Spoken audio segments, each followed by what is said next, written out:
Bagsak Mepa, mga idol, JCM Shoes Lover Apparel Slides and Cakes, San Pablo, Guagua. At yun na nga mga idol, update pa rin tayo kay Kuya Dwight Howard na napapamahal na sa mga Pinoy at nagiging pusong Pilipino na mga idol na gustong maglaro sa PBA. At suportado naman ito ni Governor Dens Delta Pineda mga idol. Sabi nga ni Coach Governor Dens Delta Pineda, kung interesadong lumaro si Dwight sa PBA, then gawa natin ang paraan. Let's go for it, let's make it happen. Para sa fans, para sa mga teams, at para sa liga na rin. Tama nga naman si Coach Governor Dens Delta Pineda. Siyempre real talk kasi panghakot din ng mga fans at mga manunood itong si Dwight Howard mga idol.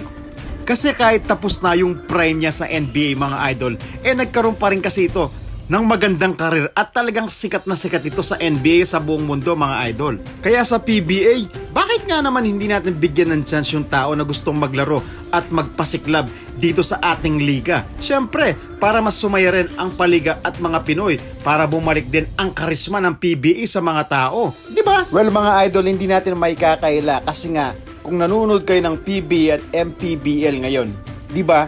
Nakikita nyo naman. Hindi ko na kailangan sabihin. Nakikita nyo naman na medyo humina sa viewers at followers ang PBA mga idol. Hindi tulad ng dati, di ba? Kaya sana sa mga paparating na season ay mag-iba, di ba? Magkaroon ng changes para mas mahalin ng mga Pinoy ang PBA. Well, sariling pananaw at opinion ko lamang ito mga idol. Siyempre, iba-iba tayo ng opinion. Pero para sa akin, yun lang naman.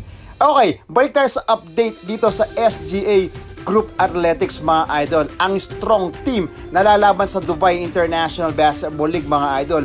Yes, tuloy-tuloy pa rin ang practice at si Jordan Headings kasama na rin sa practice. Isang malupit na shooter din ito mga idol. Siyempre samahan mo pa ng Kuya Dwight Howard, Andre Blatch at siyempre si Mackenzie Moore at Andre Robertson mga idol. Kung di nyo na itatanong mga idol, siyempre si Andre Robertson mga idol, siya yung pumalit sa pwesto ni Kevin Durant nung mawala ito sa tandem nila ni Russell Westbrook sa Oklahoma City Thunder mga idol.